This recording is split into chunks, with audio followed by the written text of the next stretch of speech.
a $20,000 reward being offered for information leading to the arrest and prosecution of person or persons responsible for committing arson on August 28.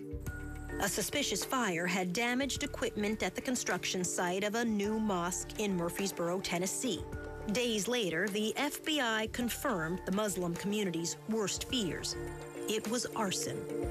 Somebody knows something. We must speak up for the freedom and the liberty of every person. While many in the community gathered to condemn the arson, some opponents had a different take. It didn't make sense to me. Influential real estate developer Sally Wall had her doubts. So you think it was faked? Honestly, I do. And of course, I might be wrong. To what end? Why would someone fake their own? I don't know. Now, here's one of those they say things. I'm told that they do that everywhere they go to make people think everybody's against us. Now, I'm not saying I think that is true. It could be. I think it was premature to automatically assume that it was a hate crime. But I'll tell you this, I disagree with violence. When you start having to rely on intimidating people to get your point across, I think you lose all your validity. Testing, 1, 2, 3. For months, Kevin Fisher and other opponents had tried everything to halt the construction of the 53,000 square foot Islamic Center. Hey, how you doing? We went through every conceivable means to ensure that our rights were upheld. The meetings at the commission, we went through petitions, we went through speaking with our representatives, our mayor.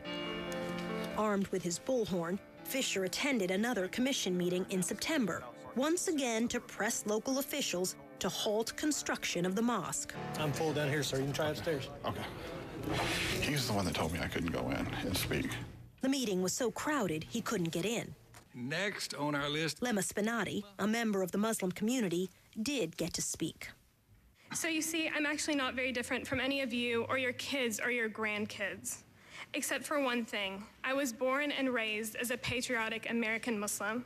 On September 11, 2001, my religion was hijacked by extremists. We have nothing to fear but fear itself. I'm gonna take off. I can't listen anymore. That's garbage. Frustrated, Fisher walked out of the commission meeting and made a surprising announcement. We have filed a lawsuit to stop the building of the mosque. Later that night, Lemma Spinati found herself face-to-face with Luann Zelnick, the congressional candidate who had denounced the mosque project. And a lot of people stand with me. Zelnick had finished second in the Republican primary. And I don't understand why you all are not outraged with the rights of children and females under Sharia law. It is time to step up. I'm Muslim. I think you're wonderful. I have Muslims to call me. And I've never felt oppressed by anyone. I'm glad you haven't. But what about the others that have? Who in this county that is a woman has been oppressed by anyone? Are you through? I've never seen anyone in Murfreesboro, any woman in Murfreesboro, Tennessee, that has been oppressed by any man that is a Muslim. Okay, would you interview her? I think she's great interview. She really wants to take over, and I think that's important. Ahead. You have your point. Go ahead. I think you're really important. True to his word, in late September, Kevin Fisher and 3 other Murfreesboro residents filed their lawsuit to immediately block the construction of the mosque project. The lawsuit is simply seeking to do an investigation of this group to find out exactly where this group stands and whether it poses any kind of risk to the community.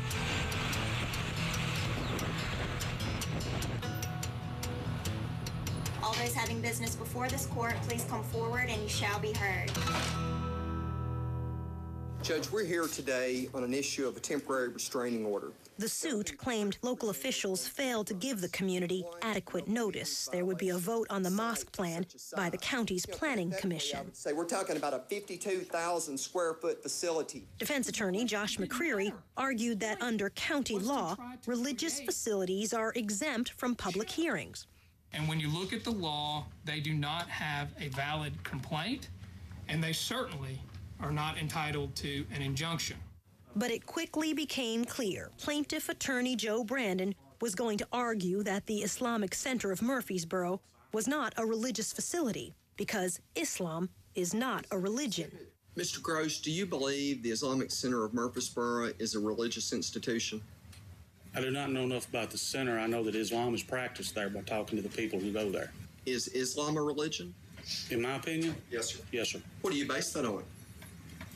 They have a belief in a deity, an afterlife. Now, you say an afterlife. Is that like when you yell Allah Akbar and blow yourself up and a bunch of people that you get 7 virgins? Is that the afterlife you're talking about? Where you strap a bomb on your chest, blow up unsuspecting people that didn't know anything about you the day before, and then so you get you some virgins. Is that the afterlife that you're calling a religion? It's a religion. I do not know if that's what they practice there, sir. I've known that some Muslims believe that. Some I've talked to don't. Do you believe Allah and God is the same? Your Honor, none of this is relevant, Your Honor. You know what that says? Allah Akbar.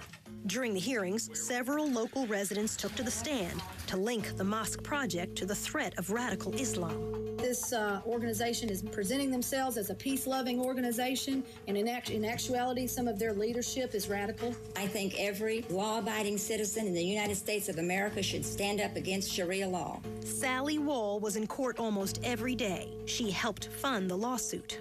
Every time you turn on TV, every time you pick up the paper, there is a radical Muslim this, no terrorist that, and you can't really overlook it unless you can't read and can't hear. Look at Europe, and I've traveled quite a bit. They have got a problem that they never dreamed of. In Europe, various political parties have rallied against the spread of radical Islam in their countries. 60% want the Sharia law in this country. I don't want Sharia law. Leading several European governments to pass laws limiting the religious freedom of Muslims, including a ban on the construction of minarets in Switzerland, and in France, a ban on Islamic face veils.